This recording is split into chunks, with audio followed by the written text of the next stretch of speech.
Kabanata 161. Mukhang medyo nagulat si Hector na tatawagan siya ni Charlotte. Matapos pakinggan ang kanyang sasabihin, bamantong hininga ang isinagot ni Hector. Noong umalis ako sa kindergarten noong araw na iyon, mariin kong sinabi kay Luna na ibalik ang kwintas sa iyo, at sinabi niya sa akin na gagawin niya.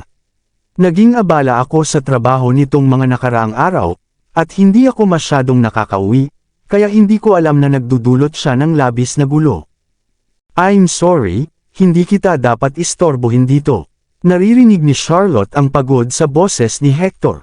No, I'm not bothered. I'm actually quite happy that you'd call me for help, malumanay na sagot ni Hector. Don't worry, ako na ang bahala dito. Pagbalik nila, I promise that I'll get the necklace and return it to you. Kailan sila babalik? Tanong ni Charlotte. Sa loob ng 10 araw, malamang. Sinabi niya na dadalhin niya si Timothy upang magpalipos ng ilang oras sa aking winery sa Arkfield. 10 araw, bulong ni Charlotte na napayuko. Binigyan lang siya ni Zachary ng 3 araw para makuha ang kwintas. Sa 1 araw na lumipas, mayroon na lamang siyang 2 araw para maibalik ang kwintas. Kung hindi, mapipilitan siyang pumirma sa kontrata ng alipin na iyon. Ano ang dapat kong gawin? Pinagalitan ka ba ni Mr. Knock dahil dito? Tanong ni Hector na tila nag-aalala. Magpapaliwanag ako sa kanya.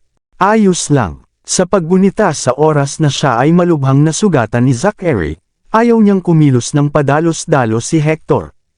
Pero, parang nag-aalala si Hector. It's okay. I'll just recount the situation as it is. Wala siyang gagawin sa akin, sagot ni Charlotte na nagpapanggap na kalmado. Sige na, napangiti ng mapait si Hector sa sarili. Mas maganda ang relasyon ninyong dalawa kung tutuusin. Ay, gustong ipaliwanag ni Charlotte ang kanyang sarili ngunit nagpa siya na huwag. Walang saysay na gawin iyon. Ipapadala ko sa iyo ang bracelet bukas. Tulungan mo akong makuha ang ruby necklace kapag bumalik sila, sabi niya. Okay, don't worry, I'll keep my promise. At saka, I think it would be best for you to pass me the bracelet in person. It's a expensive item, after all.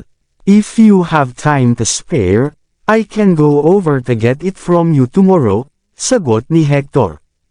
Ako, saglit na nag-alinlangan si Charlotte, pagkatapos ay sinabing, okay, magkita tayo sa labas. Sige, I'll meet you sa Blue Diamond bukas ng 6:00 ng gabi. Okay, pagkababa ng tawag, lumabas si Charlotte sa kanyang silid. Tila sa wakas ay nakuha na ni Mrs. Berry ang pulse heiress mula sa tumpok ng dumi sa hola, at siya ay tumatakbo patungo sa banyo. Akin. Lumipad din si Fifi sa hola nito at hinabol si Mrs. Berry, at walang tigil ang paghalik sa kamay nito. Fifi, itigil mo na yan. Sigaw ni Ellie habang pinapaikot-ikot ang kanyang mga kamay, sinusubukang itaboy ang ibon. Mrs. Berry, pasok ka. Bilis. Binuksan ni Robbie ang pinto ng banyo para kay Mrs. Berry, at agad na isinara ang pinto nang makapasok siya. Fifi, itigil mo na. Ginagawa ni Jamie ang kanyang bahagi sa pamamagitan ng pagbabantay sa pintuan ng banyo na may wali sa kanyang mga kamay. No choice si Fifi kundi umalis.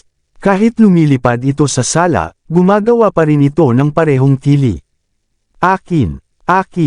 Anong materialistikong loro? Namumula ang mukha ni Ellie habang nakapout ang kanyang mga labi at nakatapak sa sahig. Mula ngayon, bibigyan kita ng lecture araw-araw. Sana, maging isang maliwanag na ibon ka sa hinaharap. Itinuro ni Robbie ang daliri niya kay Fifi. Tama, kailangan itong turuan ng leksyon.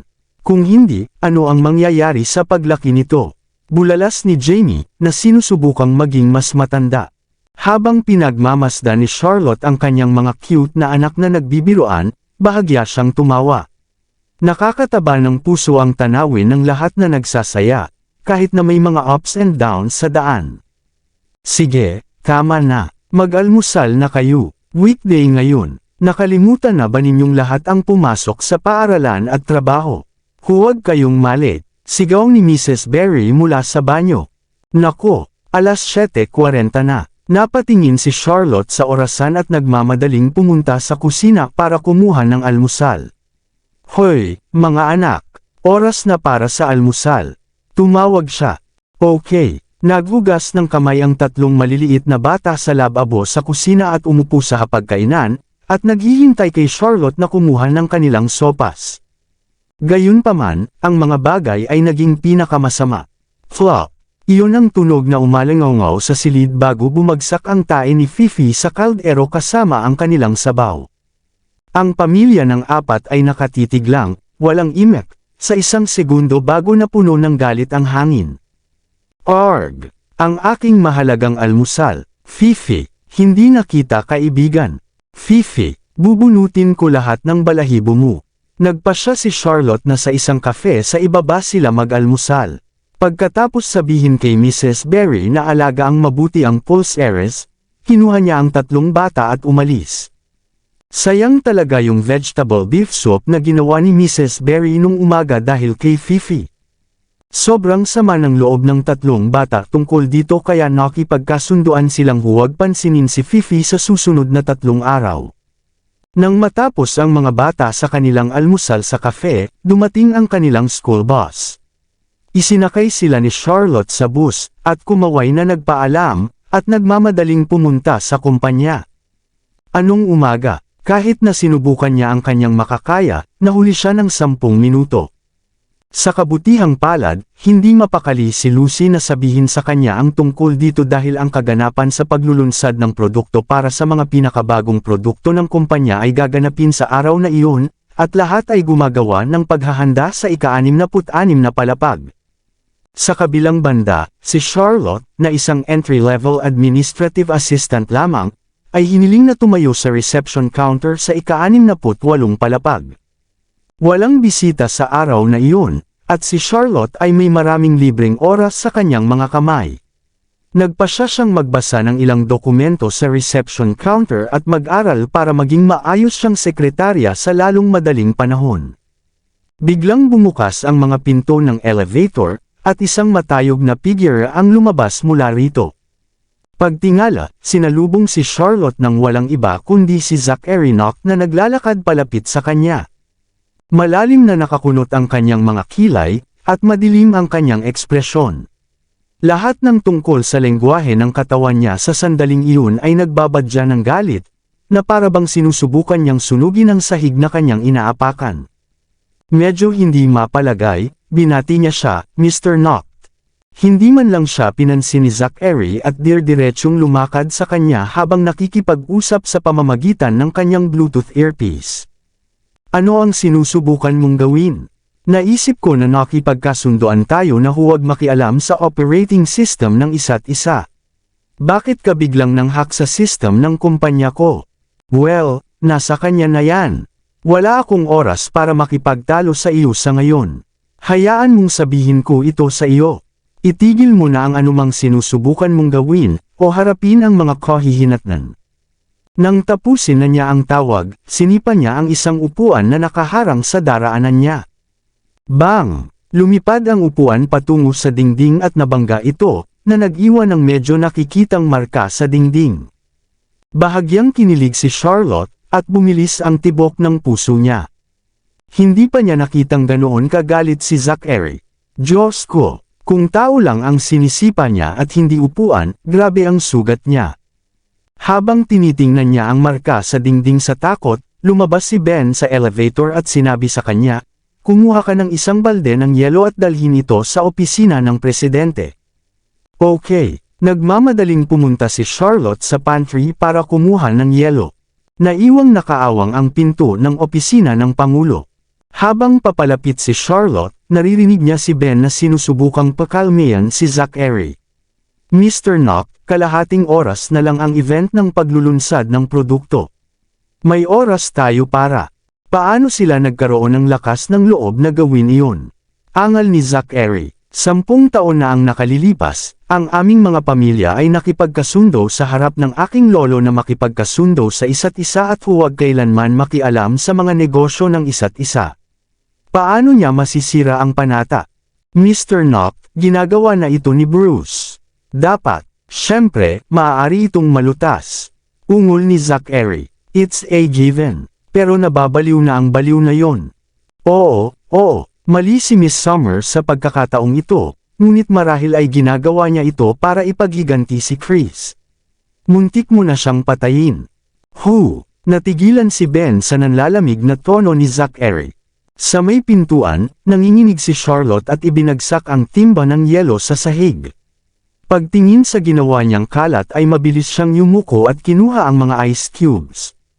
Anong ginagawa mo dito? Sinamaan siya ng tingin ni Zachary. Ako, pinakuha ko siya ng yelo, paliwanag ni Ben nang lumapit siya para tulungan si Charlotte. Kumuha ka ng isa pang balde. Ako na ang maglilinis nito. Okay, nagmamadaling umalis si Charlotte na iniisip pa rin ang usapan na narinig niya.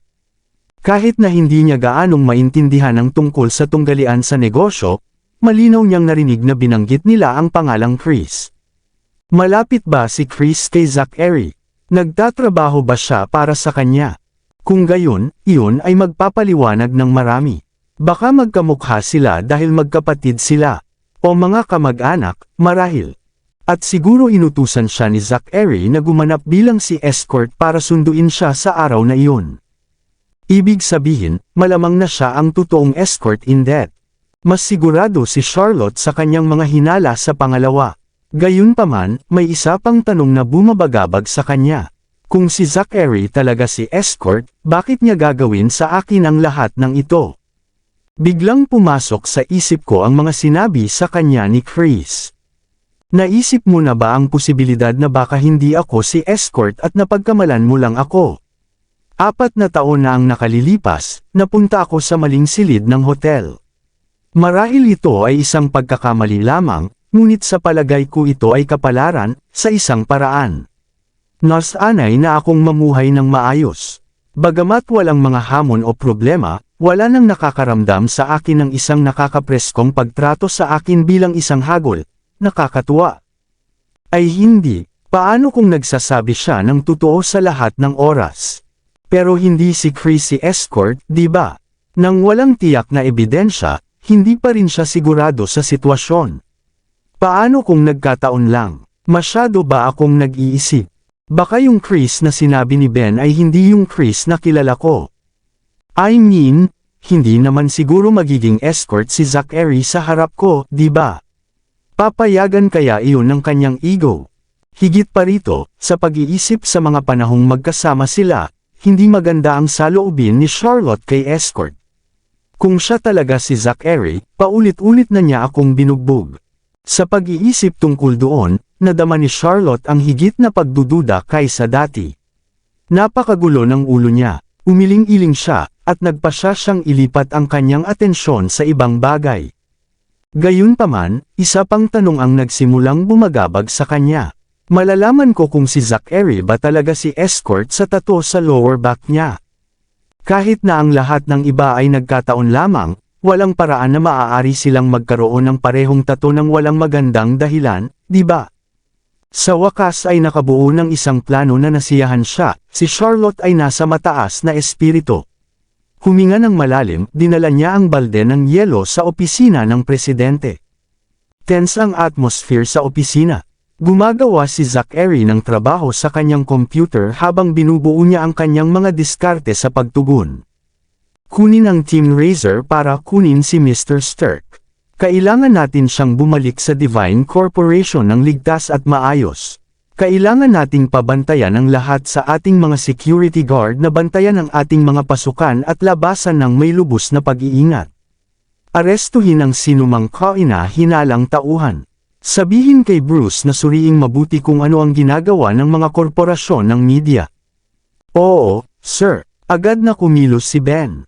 Gayunpaman, pagkaraan ng ilang sandali, lumingon siya kay Zachary at nagtanong, Mr. Noct, kung gagawin nating lahat ng 18 sa ating mga tao na protektahan si Mr. Stark, wala kang sinuman sa paligid mo upang. Kung ganoon, ano ang ginagawa mo rito? Masungit na sabi ni Zachary. Okay, naiintindihan ko. Hindi na nang ahas magtanong si Ben at bumalik sa trabaho. Medyo hindi komportable sa tense na kapaligiran sa opisina. Ibinaba ni Charlotte ang ice bucket at tahimik na sana siyang lalabas. Miss Wind, mahinang kausap ni Ben. May mga puddles sa sahig mula sa lahat ng ice cube kanina. Pakilinis ito. Okay, sagot ni Charlotte, at kumuha ng basahan para linisin. Anong ginagawa mo? Tumingala si Zachary mula sa screen ng kanyang computer at mataman siyang tinitigan. Nakita ni Charlotte ang kanyang sarili na natigilan sandali at pagkatapos ay sumagot, "We wiping the floor." Sino ang nagsabi sa iyo na gawin iyon? Sabi ni Zachary na nakataas ang isang kilay. Lumingon naman si Charlotte kay Ben na medyo nanginginig pa. I got her to do it, paliwanag ni Ben. Dahil sa, bakit hindi mo magawa sa sarili mo? Sinamaan siya ng tingin ni Zachary. Napakurap si Ben. Mabilis siyang tumayo at yumuko kay Charlotte, at sinabing, Miss Wind, I'm very sorry. Ang susunod na alam niya, kinuha ni Ben ang basahan sa kanyang mga kamay at pinupunasan ang sahig. Nawala nang masabi si Charlotte, ano? Ano ang nangyayari? Lumabas ka, utos ni Zachary. Okay. Umalis si Charlotte sa opisina, na nakaramdam ng pagkabalisa. Paglabas pa lang niya, napagtanto niyang naiwan niya ang tray para sa ice bucket sa opisina. Sa paglalakad pabalik, narinig niya ang mga sigaw ni Zachary. Sino ang nagbigay sa iyo ng lakas ng loob para utusan siya? I'm sorry. Nagkamali ako ng husto. Patawarin mo ako. Humingi ng tawad si Ben. Huwag na itong mangyari muli, babala ni Zachary. Oo, hindi na mauulit. Nanginginig ang boses ni Ben. Sa pakikinig sa kanila sa may pintuan, halo-halong damdamin ang naramdaman ni Charlotte. Sa personal, nadama niya na normal para sa isang mas mataas na tulad ni Ben na utusan siya. Bakit galit na galit si Zachary sa kanya? At saka, bakit pa niya ako guguluhin kung ganoon siya kabisi? Nagsasalita siya na para bang babae niya ako o ano? Hindi napigilan ni Charlotte na mapangiti ang mga labi sa isiping iyon. Ang pagkakaroon ng isang maasahan na lalaki na sobrang protektado sa kanya ay nagbibigay sa kanya ng mga paru-paro sa kanyang tiyan. Maghintay ka, kailangan kong kumalma. Ang taong iyon ay si Diablo. Si Diablo. Huminga ng malalim si Charlotte, at pinaalalahanan ang sarili na hindi siya dapat maakit kay Zachary. Kahit na ang pinakamabangis na hayop ay maaaring magkaroon ng kanilang mga kabayanihan, ngunit kung hindi ako mag-iingat tungkol dito, ako ay magiging biktima niya. Hindi ko dapat pababayaan ang aking bantay. Hoy, Charlotte! Ang galit na mga tawag ni Lucy ang nagpabalik sa kanya sa realidad. Sumama ka. Miss Wright, saan tayo pupunta? Sabi ni Charlotte, na sinundan siya sa elevator. Magsisimula na ang event ng paglulunsad ng produkto, ngunit nahak ang system ng ating kumpanya. Si Mr. Noct ay nagtatrabaho na ngayon, kaya kailangang si Mr. Stirk ang magdaos ng conference, paliwanag ni Lucy. Mr. Stirk and Mr. Noct are not really in good terms with one another. Mr. Stirk has also been feeling a little unwell lately. I'm concerned that he might get emotional later on, so I hope that you can help. You've saved his life once. He'll listen to you, she added. Nakuha ko. Madiin na tumango si Charlotte. Nakatitig sa mga floor number sa display panel ng elevator, nakasimangot si Lucy habang sinabi, ang event launch ng produkto ngayon ay napakahalaga sa Divine Corporation. Kung gagawin mo ng maayos ang iyong bahagi, magagawa mong magtrabaho bilang isang maayos na sekretarya. Talaga, ang galing. Lubos na natuwa si Charlotte sa mga prospect na magtrabaho bilang isang maayos na sekretarya. Iyon ay mangangahulugan ng buwanang sweldo na 25,000. Ring. Nagring ang phone ni Lucy. Mabilis niyang sinagot ang tawag. Ha? Ano? Nalungkot ang mukha ni Lucy. Agad niyang pinindot ang elevator panel para sa ika-4 na palapag at agad na lumabas, na sinasagot pa rin ang tawag. Anong nangyari? Tanong ni Charlotte na nakasunod sa likod niya. Si Mr. Stirk ay may problema. Sa surveillance room, binuksan ni Lucy ang high-tech na kagamitan na parang teleskopyo at sinimulang suriing mabuti ang surveillance footage ng mga lansangan sa lugar. Ang high-resolution, real-time na footage ng mga kalsada ay agad na ipinakita sa screen ng computer. Sa screen, makikita ang isang phantom na mabilis na tumatakbo patungo sa gusali ng Divine Corporation. Ang ilang Rolls-Royce ay nakabuntot ng delikado sa likod, na halos bumangga sa phantom minsan. Malamang, sinusubukan nilang tanggalin ang sinumang nakaupo sa phantom na iyon. Si Mr. Stirk ba ay nasa phantom na iyon? Nasabi ni Charlotte sa unang tingin na ito ang kotse ni Zachary. Oo, sagot ni Lucy, na nakasimangot. May isang taong sumusubok na sirain ang ating kaganapan sa paglulunsad ng produkto. Una ang pag-hack, at ngayon ay may isang taong nagsisikap na magdulot ng pinsala kay Mr. Stirk. Ano ang dapat nating gawin? Labis na nag-aalala si Charlotte sa sitwasyon. Wala na tayong magagawa dyan. Si Mr. Bruce at Mr. Ben na ang bahala dito. Ipinagpatuloy ni Lucy ang pagsisiyasat sa footage, na malungkot ang kanyang ekspresyon. Magsisimula ang kaganapan sa paglulunsad ng produkto sa loob ng 7 minuto. Ano iyon? Biglang bulalas ni Charlotte, itinuro ang mga Hummers na humarang sa mga Rolls-Royces mula sa Phantom. Si Mr. Knock siguro ang nagpadala sa kanila. Nakahinga ng maluwag si Lucy nang makita ang mga Hummer. Kaya ito ang dahilan kung bakit nawala ang 18 bodyguard na palaging nasa tabi niya. Lahat sila ay ipinadala upang protektahan si Mr. Stirk. Si Mr. Knock ay nasa ilalim ng kanyang kontrol. Sabi ni Lucy. Naalala ni Charlotte ang ipinagagawa ni Zachary kay Ben pabalik sa opisina. Sa wakas ay naintindihan na niya ang ibig niyang sabihin. Anong isang mahusay na kalkuladong diskarte? Mukhang wala na tayong gagawin dito. Habang nagsasalita si Lucy, nakatanggap siya ng isa pang tawag. Inon niya ang speaker mode, at sinagot niya ang tawag. Mr. Bruce, may ilang kaina-hinalang individual na nagkukunwaring staff mula sa mga korporasyon ng media ang nakapasok sa gusali. Nagdudulot sila ng panganib sa atin. Bumalik kaagad sa ika-66 na palapag at pangasiwaan ang pangkat ng mga sekretarya ng tanggapan ng Pangulo. Panatilihing ligtas ang mahahalagang dokumento. Walang mga pagkakamaling kukonsintihin.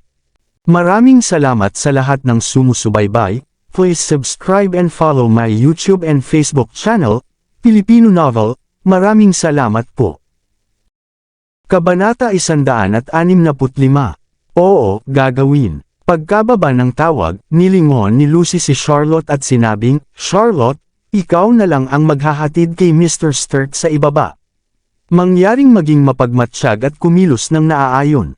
Bagamat maganda kung handa siyang makipagtulungan, at kailangan mo pa ring maging handa upang aliwin at hikayatin siyang tulungan tayo kung iba ang iniisip niya. Naiintindihan ko, sagot ni Charlotte, at tumango. Ito ay isang mahalagang bagay. Si Mr. Knock ay nakikitungo sa mga hacker at nagbibigay ng mga utos mula sa kanyang opisina. Kailangan din nating panatilihing maayos ang mga bagay dito sa front line.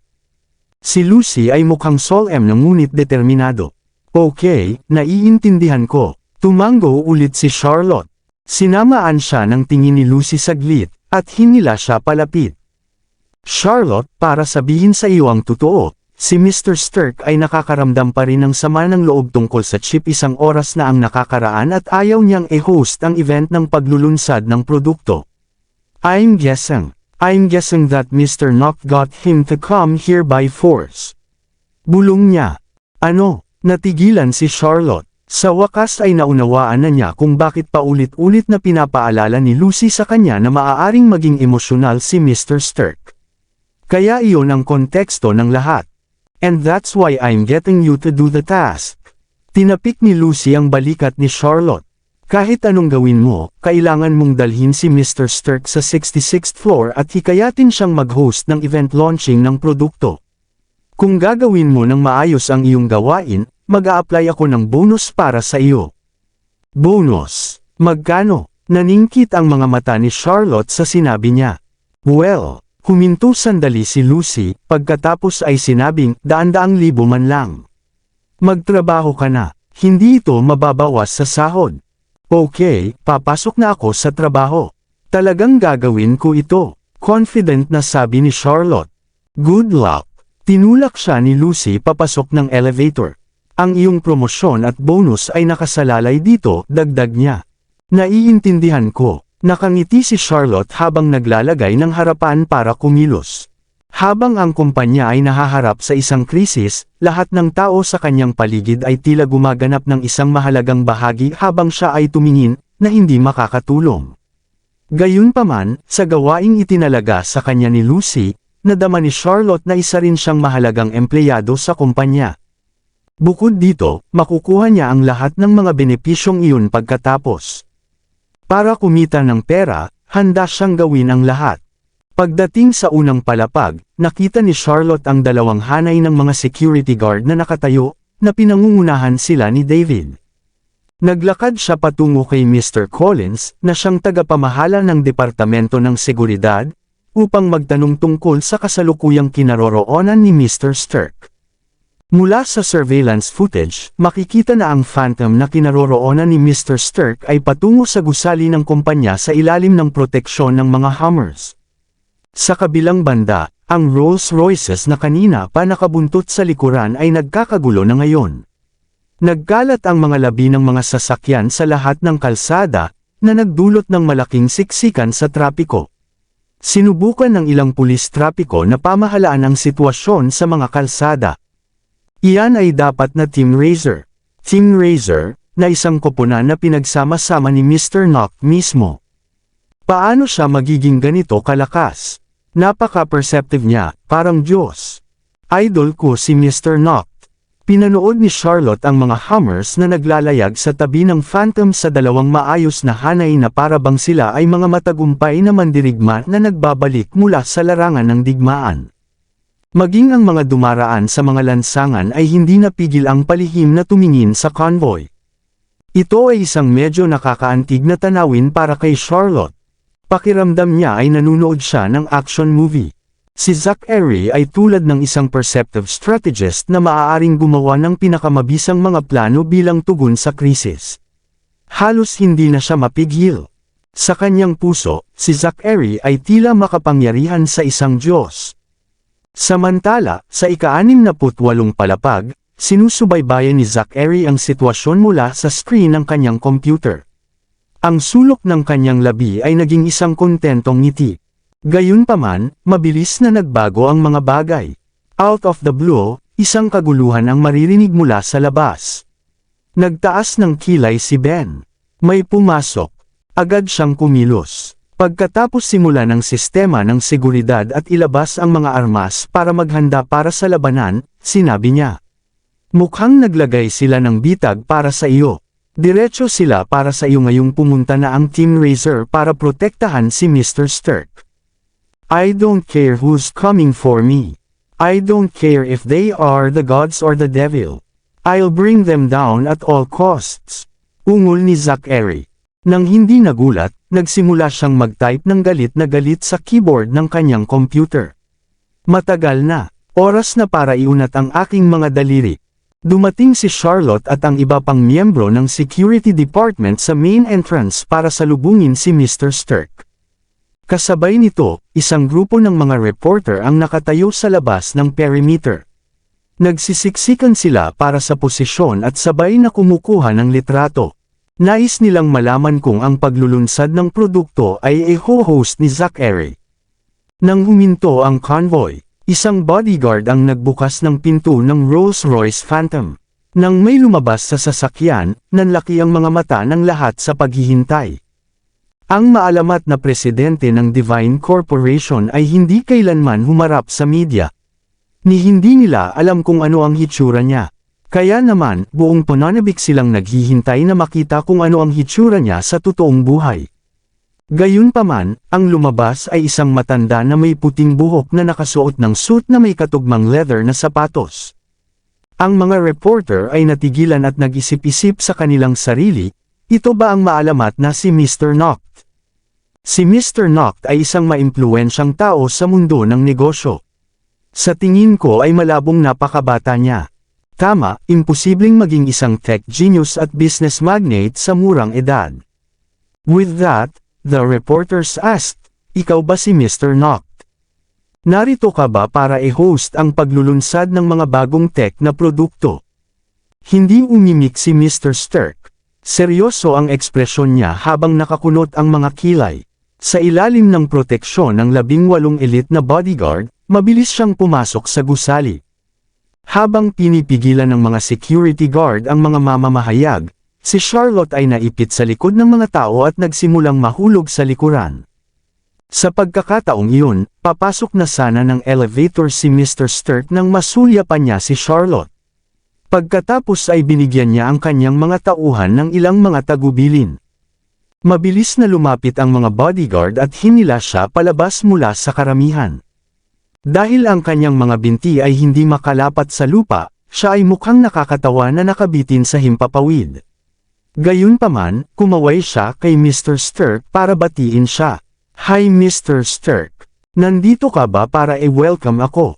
Tanong niya. Tama iyan. Habang pinagmamasdan ni Charlotte ang kanyang reaksyon, sinisiyasat niya, "Nagkaroon ka ba ng maayos na paglalakbay?" "Maayos." Nagdilim ang ekspresyon ni Mr. Stark at malamig na tinitigan ang mga bodyguard. "Halos mamatay ako sa kamay nila." Tinignan ni Charlotte ang grupo ng mga bodyguard. Bagamat nakasuot sila ng itim na face mask, halata sa kanila na lahat sila ay mga gwapong lalaki. Napalunok si Charlotte at tiniyak siya, maaaring malupit ang kanilang mga pamamaraan, ngunit ito ay para sa higit na kabutihan. Kung hindi para sa higit na kabutihan, mas gugustuhin kong mamatay bago ako dumating. Sa kabila ng kanyang matigas na tono, nagpaubaya na siya. Pinadala ni Zachary ang 18 sa kanyang mga bodyguard para sunduin siya at naiwan lamang sina Ben at Bruce sa kanyang tabi. Kitang-kita kung gaano kahalaga sa kanya si Mr. Stark. Anuman ang dahilan, sapat na iyon upang ipakita ang kanyang katapatan kay Mr. Stark. Sa kabila ng kanyang kalupitan, naging maselan si Zachary pagdating sa paggawa ng isang bagay para sa iba. Siyempre, isa ka sa mga founder ng kumpanya at natural, gusto mo ang pinakamahusay para dito. Dahil hindi talaga naiintindihan ni Charlotte ang sitwasyon ni Mr. Stark, nag-aalala siya na mali ang sinabi niya. Kaya naman, pinananatili niya sa formalidad ang kanilang pag-uusap. Bilang isa sa mga founder ng Divine Corporation, hindi ako uupo kung may problema ang kumpanya. Kaya lang ang paraan ng ginagawa ng batang punk ay, nang maalala ni Mr. Stark ang laxative na ininom niya noong isang araw, nakaramdam siya ng panlalamig sa kanyang gulugod. Tungkol sa chip, kalimutan mo na. Nang gustong magpaliwanag ni Charlotte tungkol sa chip, pinutol siya ni Mr. Stark, tapusin na natin ang paglulunsad ng produkto. Para sa iba pa, aayusin natin ang mga ito mamaya. Napaawang ang mga labi ni Charlotte habang awkward na ngumiti. Iniisip ko kung ano ang gagawin niya sa akin kapag nalaman niyang ako ang naglagay ng chip sa kanyang kape. Ding! Bumukas ang pinto ng elevator. Si Bruce, Lucy, at ang iba pa ay naghihintay sa pasukan. Nang sumugod ang ilang reporter para kumuha ng litrato, tumakbo si David at iba pang bodyguard para pigilan sila. Nang tulungan ni Charlotte si Mr. Stark palabas ng elevator, bigla niyang narinig si Bruce na mahinang nagtuturo sa mga bodyguard. May problema si Mr. Knock. Team 2, pumunta sa level 68 para tumulong. Team 1, manatili dito at secure ang lugar. Oo, ang mga bodyguard ay muling pumasok sa elevator at tumungo sa level 68. Naramdaman ni Charlotte ang paninikip ng kanyang puso at pinag-isipan kung susuriin siya. Huwag kang mag-alala. Magiging maayos din siya. Biglang komento ni Mr. Stark. Sa kanyang kakayahan sa pakikipaglaban, kahit ang Diyos ay hindi maaaring saktan siya. Kinagat ni Charlotte ang kanyang mga labi at ngumiti na mukhang tanga. Gayunpaman, sabik na sabik ang pintig ng kanyang puso. Alam niya na kahit na mapunta siya sa level 68, wala siyang maitutulong. Kung tutusin, baka makasagabal pa siya. Kaya naman, mas may katuturan na manatili siya rito. Gayunpaman, ang pag-iisip na si Zachary ay nasa panganib ay nagdulot sa kanya ng hindi maipaliwanag na pag-aalala. Mr. Stark, ang paglulunsad ay magsisimula na sa 1 minuto, magalang na paalala ni Lucy. Sa ganitong paraan please. Inayos ni Mr. Stark ang kanyang kurbata bago humakbang at inakay ang lahat sa meeting hall. Nang bumukas ang madilim na pulang pinto, napuno ng malalakas na palakpakan ang silid. Sumunod, nakita ni Charlotte ang mga miyembro ng iba't ibang media outlet mula sa buong mundo at marami sa mga kasosyo ng kumpanya. Nandito silang lahat ngayon para saksihan ang paglulunsad ng bagong teknolohiya ng Divine Corporation. Habang ang hindi mabilang na mga kamera ay kumikislap kay Mr. Stark, si Charlotte na nakatayo sa tabi niya ay naligo din sa kanyang kaluwalhatian. Isang 360-degree na 3D screen ang nag-play ng clip na nagpapakita ng tagumpay ng Divine Corporation. Ang mga tech na produkto ng Divine Corporation ay ginamit sa libu-libong mga tahanan at nagdala ng kaginhawahan sa buhay ng marami. Ito ay naging isang kinakailangang bahagi ng mga tahanan ng upper middle class sa buong mundo. Pagkatapos panoorin ang presentasyon, ngayon lang lubos na naunawaan ni Charlotte ang lawak ng mga kakayahan at katayuan ni Zachary, na ikinamangha niya rito. Napagtanto niya na kakaunti lang talaga ang alam niya tungkol sa kanya. Mga kababaihan at mga ginoo, ako si Johann Stark. Ang parehong Johann Stark na gumugol ng kanyang buong buhay sa pagsasaliksik. Ngayon, narito ako upang katawanin si Mr. Nock upang ilunsad ang pinakabagong henerasyon ng mga tech na produkto ng Divine Corporation. Ang boses ni Mr. Stark ay puno ng sigla at lakas. Namangha ang mga manunood sa mahinang komento ng ilan, kaya lumalabas na si Mr. Stark ng Divine Corporation ang sikat na siyentipiko na si Johann Stark mula sa ilang taon na ang nakakaraan. Hindi katakataka na ang kumpanya ay gumagana ng mahusay. Mayroon silang napakaraming talento na nakatago sa loob nila. Nagtataka ako kung sino si Zachary Nock para makakuha ng isang tulad ni Johann na magtrabaho para sa kanya. Mga ginoo at mga ginoo, bago magsimula ang paglulunsad ng produkto, nais kong gumugol ng ilang minuto na ipakilala ang aming chairman, si Mr. Zachary Nock. Nakatayo sa entablado, tinuro ni Mr. Stark ang screen sa likod niya. Si Zachary ay presidente din ng Divine Corporation. Noong siya ay 10 taong gulang, siya ay nag-imbento ng 19 na tech na produkto at nakatanggap ng patent para sa mga ito. Pagkatapos nito, sinimulan niyang ibenta ang mga ito sa pamamagitan ng kanyang kumpanya. Ang mga robot na alagang hayop, mga robot na yaya, at iba pa ay siya ang nagdisenyo ng lahat. Noong siya ay 16, opisyal niyang itinatag ang Divine Corporation at pinangunahan kami na bumuo ng isang tech empire. Sa loob ng 10 taon, siya ay naging isang puwersa na dapat isaalang-alang sa parehong komersyal at tech na mundo. Umugang ang malakas na palakpakan bilang tugon. Tuwang-tuwa na bulalas ng mga reporter. Sa napakagandang pinuno at napakahusay na mga katulong, ang Divine Corporation ay talagang nasa landas tungo sa kadakilaan. Matapos pakinggan ang pagpapakilala at panuurin ang lahat ng nangyari, naramdaman ni Charlotte na ngayon lang niya muling nakilala si Zachary. Mukhang napakatalino niya, hindi ko man lang namalayan iyon. Kasabay nito, naramdaman niyang siya ay isang taong hindi gaanong mahalaga, tulad ng isang bato sa malawak na karagatan. Ang tanging nagawa niya ay panuurin ang mga bituin mula sa malayo. Habang nagpapantasya siya, bigla niyang napagtanto na bumalik na lahat ang mga elite bodyguard. Nagkalat sila sa meeting hall at nakahuli pa ng ilang kaina-hinalang karakter. Kung nakabalik na sila, nasaan si Zachary? Puno ng takot, tumakbo si Charlotte patungo sa elevator ngunit napagtanto niyang occupied ito. Saka siya umakyat sa hagdan. Bang! Pagkalabas niya mula sa hagdanan, isang punyal ang lumipad patungo sa kanyang direksyon. Sa kabutihang palad, si Charlotte ay umiwas sa oras, kung hindi ay natamaan siya ng malubha. Humihingal sa takot, isang lalaki ang humawak sa kanya mula sa likuran bago niya napagtanto kung ano ang nangyayari. Inilagay niya ang isang punyal sa kanyang lalamunan at nagbanta, "Huwag kang lalapit, o papatayin ko siya." Sa pagkakataong iyon, nanambalik ang katinuan ni Charlotte at nakita ang nasa harapan niya. Naka-white shirt si Zachary at nakatupi ang manggas. Pulang-pula ang mukha niya dahil sa labanan. Habang si Ben ay may nakapin down at may hinahawakan siya. Ang opisina ng presidente ay gulong-gulo dahil sa laban ngunit nakuha nila ang kalamangan. Gayunpaman, tulala lumitaw siya sa maling sandali. Napangiwi si Zachary habang nakakunot ang noo nito sa sarkastikong tono, tulala ka ba? Ako. Ang leeg ni Charlotte na kagagaling lang ngayon ay may idiniin na punyal. Siya ay lubos na natakot at halos hindi makapagsalita.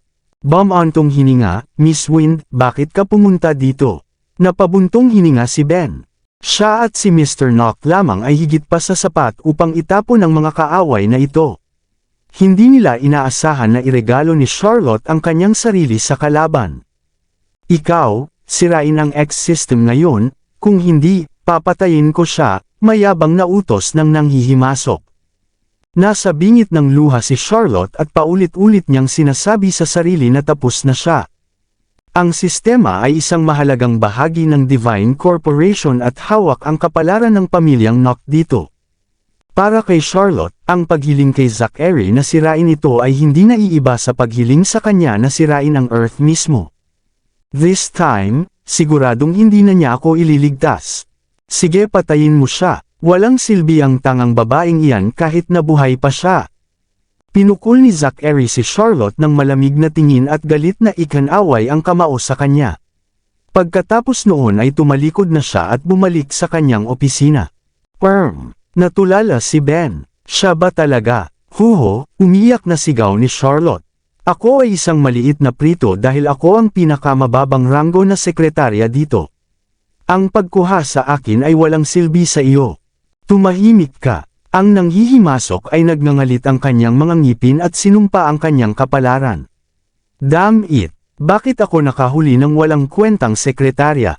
Fine. Dahil walang magliligtas sa kanya, papatayin ko muna siya. Sa pagsasalita pa lang niya, naghanda na ang nanghihimasok na laslasin ang kanyang lalamunan. Hindi. Pumikit si Charlotte, na parang sa pamamagitan ng reflex, sumigaw siya, escort, iligtas mo ako. Whoosh! Biglang umihip ang hangin sa kanyang tainga.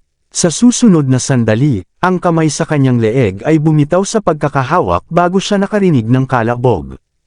Nang unti-unting imulat ni Charlotte ang kanyang mga mata, bumagsak sa lupa ang lalaking naka-hostage sa kanya. Kinuha ni Zachary ang punyal mula sa kanya. Ibinato ang punyal sa tabi, binigyan niya ng masamang tingin si Charlotte bago bumalik sa kanyang opisina.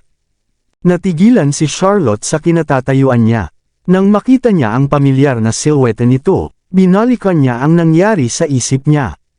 Kung tama ang pagkakaalala ko, sumigaw ako ng escort, iligtas mo ako, ibig sabihin. Siya dapat si escort. Miss Wind, itigil mo na ang spacing out. Ikanaway ni Ben ang kanyang kamay sa harap ng mga mata ni Charlotte. Delikado dito, sumama ka sa amin.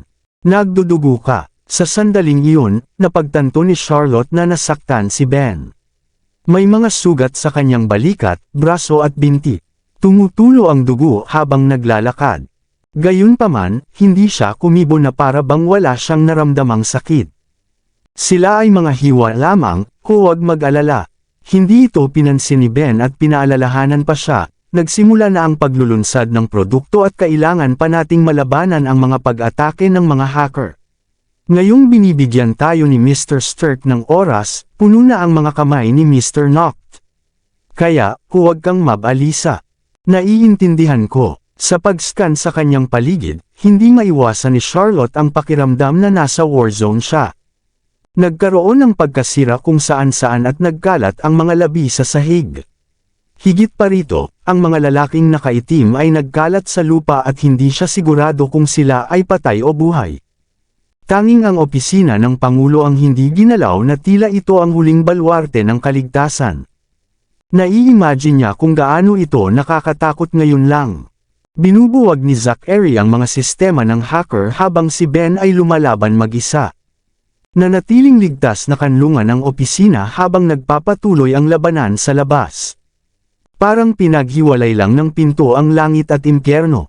Sa wakas, nang hindi na sila mapigilan ni Ben, kinailangan ni Zachary na lumabas at personal na itapon ang mga nanghihimasok. Malapit na silang matapos nang biglang pumasok si Charlotte na parang higanteng tanga. Napagtanto na siya ay nakaharang sa halip na tumulong, gusto ni Charlotte na bamuka ang lupa at lamunin siya ng buo. Bakit nandito ang tanga? Ang boses ni Zachary ay umalangaw-ngaw na may malamig at mapanuksong tono. Nagtaas ng ulo si Charlotte at binigyan siya ng masamang tingin. Nag-aalala lang ako at gusto kong tingnan ka. Hindi ko ini-expect na nakaharang ako sa daan mo. Natigilan si Zachary nang marinig ang sinabi nito. Habang patuloy na sumasayaw ang kanyang mga daliri sa keyboard, mapusok siyang tiningnan. Nag-aalala ka sa akin. Napagtanto ang kanyang Freudian slip, na mula si Charlotte at kinagat ang ibabang labi, hindi nang ahas na magbitaw ng isa pang salita. Nang makita niya kung gaano siya napahiya, hindi mapigilan ni Zachary na maantig. Ginamit niya ang kanyang binti sa ilalim ng mesa para sipain siya. Halika. Bakit? Sa sobrang bilis ng tibok ng puso, nahiya siyang sinulyapan ni Charlotte bago nag-iwas ng tingin. Bilasan mo, hiling ni Zachary. Lumapit si Charlotte sa kanya. Sa kabila ng ilang hakbang lang ang pagitan, parang 1,000 kilometro ang layo nila. Matagal siyang nakasara sa distansya. Naging balisa si Ben. Talaga bang nagiging lovey-dovey ang dalawang ito sa isang napakahalagang sandali? Kasabay ng pagsigaw ni Charlotte ay hinila siya ni Zachary sa kanyang yakap. Nakaupo sa kandungan niya, nanginginig ang buong katawan niya. Nang malapit na siyang magpumiglas, mahina siyang nagutos, huwag kang gagalaw. Pagkatapos, inikat niya ang mga kamay sa baywang niya at nagpatuloy sa pagtatype. Si Charlotte ay hindi nang ahas na gumalaw ng isang kalamnan. Siya ay literal na nahuli sa gitna ng isang away sa isang proyekto na nagkakahalaga ng 10 bilyon at ang kapalaran ng kumpanya. Habang ang mga kamay nito ay nasa magkabilang gilid ng kanyang balingkinitang baywang, nag-aalala siya na anumang galaw niya ay magdudulot ng mapangwasak na epekto. At ito ay magiging isang hindi mapapatawad na kasalanan. Inikot ni Ben ang kanyang mga mata, nabasag ang kanyang mga buko sa sobrang inis dahil hindi niya kayang makita ang mga ito. Sa sandaling iyon, naalala niya na si Mr. Stirk ay uminom ng laxative sa loob ng 4 na magkakasunod na araw at biglang nadama na maaari siyang makiramay sa kanya. Bilang isang mandirigma, pinatay niya ang lahat ng kanyang mga kaaway sa malamig na dugo. Sa kabilang banda, ipinaglaban ni Ginoong Noct ang kapalaran ng mundo habang niyayakap ang isang kagandahan. Bagamat walang nagdududa sa mga kakayahan ni Mr. Noct, hindi pa rin maiwasan ni Ben ang kaba. Ang pagmumura na parang baliw sa kanyang puso ay hindi pa rin maibsan ang stress na namumuo sa loob niya. Bitawan mo ako at gawin mo ito ng maayos. Sa mahalagang sandali na ito, paano mo? Marahang itinulak ni Charlotte si Zachary. Sa sandaling iyon, ang screen ay kumikislap na may berdeng code. Sa tabi nito, isang tablet computer ang nagpapakita ng live na broadcast ng kaganapan sa paglulunsad sa ika-66 na palapag. Natapos na ni Ginoong Stirk ang kanyang pagpapakilala sa Pangulo at nagsimulang magsalita tungkol sa mga tampok ng mga bagong produkto. Pinunasan ng matanda ang pawis sa kanyang noo habang siya ay nauubusan ng mga ideyang mapipigilan. Ang tanging magagawa niya ay umasa na mapatatag ni Zachary ang sistema para mailunsad ang mga bagong produkto. Si Zachary naman ay nakatutok ang mga mata sa screen habang patuloy na sumasayaw ang mga daliri sa keyboard. Samantala, ang kanyang baba ay tila maingat na nakapatong sa dibdib ni Charlotte. Si Charlotte ay hindi nang ahas na kumilos o itulak siya palayo. Pakiramdam niya ay isa siyang tukso na nakakagambala sa bayani sa kanyang tungkulin. Kinabahan si Ben na nagkaroon siya ng gana na hilahin si Charlotte ngunit wala siyang lakas ng loob na gawin iyon. Bang! Isang malakas na ingay ang biglang nagmula sa labas. May pumasok. Maingat na lumingon si Ben. Maghintay ka. Hindi na nag-abalang tumingin si Zachary at ginamit pa ang pagkakataon para mapadikit sa dibdib ni Charlotte. Sa kabila ng pagkakasangga ng kanyang pangitaas, ramdam pa rin niya ang napakagandang sensasyon ng pagtalbog nito. Ungol ni Charlotte. Anong ginagawa mo? Kumibot ang mga labi ni Ben habang nagdilim ang kanyang ekspresyon. Gayunpaman, wala siyang pagpipilian kundi ang magtungo sa labanan na may hawak na golf club. Sa sandaling binuksan niya ang pinto, ilang mga asasin ang sumugod sa kanya na may mga kutsilyo sa kanilang mga kamay. Kinagat ni Ben ang kanyang mga ngipin at nag-head-on. Bitawan mo ako, tutulungan kita. Nang makita ni Charlotte na dumudugo pa rin ang sugat ni Ben, nakonsensya siya ng husto. Tinulak niya si Zachary palayo dahil gusto niyang tumulong. Gayunpaman, mas lalong humigpit ang yakap ni Zachary sa kanya habang ang malamig na labi nito ay dumampi sa kanyang collarbone, galit na nagtatype pa rin ang mga daliri nito. Napuno ng pag-aalala si Charlotte. Huwag ka nang magpakatanga. Ang lahat ay umaasa sa iyo sa mahalagang sandali na ito. Bago pa siya makatapos ay muli siyang napaungol habang nanginginig ang kanyang katawan. Damn Zachary, bakit niya ako binabangga? Kahit magkahiwalay pa sila ng kanilang mga damit, nanginginig na siya sa nakakakuryenteng sensasyon. Nang marinig niya ang pag-ungol nito, nalaslas ng kutsilyo ang kamay ni Ben. Kabanata 170, makakaligtas ka ba? Casual na tanong ni Zachary. Hindi ako papatayin nito. Kinagat ni Ben ang kanyang mga ngipin at bumalik siya sa labanan. Habang kinukusot ni Zachary ang kanyang mga mata, galit na galit siyang nagpatuloy sa pag-type sa computer habang marahang itinulak ang kanyang katawan. Bitawan mo ako, natarante si Charlotte nang maramdaman niya ang kanyang sarili na napukaw, tulad ng isang halimaw sa isang hola na bagong gising. Masyadong delikado, tumahimik ka, utos ni Zachary sabay ring ng phone niya. Sliding to answer, nilagay niya ito sa speaker. Mr. Noct, ang paglulunsad ng produkto ay naantala ng 7 minuto, iniulat ni Bruce sa telepono. 3 beses nang nagpahiwatig sa amin si Mr. Sturk na oras na para ilunsad ang mga bagong produkto. Kumusta ang mga bagay sa iyong pagtatapos? Give me another 10 seconds, ungol ni Zachary mula sa lalamunan habang nakadikit sa dibdib ni Charlotte. Tinakto ni Charlotte ang bibig gamit ang isang kamay habang galit na tinutulak siya palayo gamit ang isa. Si Mr. Sturk ay nagsimula ng mag-anunsyo. Nang magsalita si Bruce, nagbilang si Mr. Sturk kasama ang mga reporter habang tumutugtog ang background music. 10, 9, 8. Sa screen ng computer sa harap nila, mayroon ding progress bar sa loob ng code. Nabasa ito. 80%, 85%, 70%. Habang malapit nang matapos ang mga numero, mas lalong kumagad si Zachary kay Charlotte. Parehong nasa sakit at gulat si Charlotte. Gayunpaman, tinakto niya ng mahigpit ang kanyang bibig upang hindi siya umiyak. 5, 4. Sa wakas ay pinindot ni Zachary ang enter button at binawi ang kanyang mga braso mula sa keyboard. Habang ang isang kamay ay nakayakap ng mahigpit sa baywang ni Charlotte, ipinadaos-daos niya ang isa pa sa hita nito sa ilalim ng palda nito. Habang ang kanyang mga kuko ay dumampi sa kanyang walang kamali-mali na balat, ang kanyang kamay ay patuloy na gumapang paitaas. Nang inig si Charlotte bago naramdaman ang pagkatunaw ng kanyang katawan. Sa labas ng silid, nakikipaglaban si Ben sa 10 lalaki. Ilang beses na siyang nilaslas at unti-unting namamatay sa kanyang mga sugat.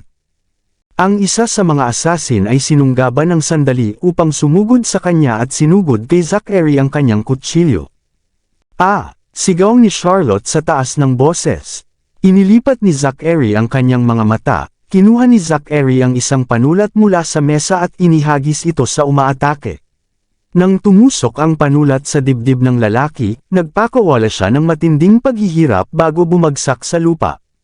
Habang tumalsik ang dugo sa kanyang buong katawan, lubos siyang natigilan sa nakakapangilabot na tanawin. Samantala, hinubad ni Zachary ang kanyang panloob. 2, 1. Habang nagpapatuloy ang countdown sa live na broadcast, nag-prompt ang screen ng computer na recover ang system. Sa pamamagitan nito, nagsimulang ipakita ng screen ng computer ang mga bagong produkto at ang kanilang mga tampok. Sa loob ng broadcast, na-unlock ang system at ipinakita sa lahat ang mga pinakabagong produkto ng Divine Corporation. Ang mga tao ay sumabog sa malakas na hiyawan at dumadagandong na palakpakan. Habang nakadikit ang mga mata sa screen, nabihag si Charlotte sa madamdaming eksena. Hindi niya namalaya na nasa pagitan na ng hita niya ang kamay ni Zachary.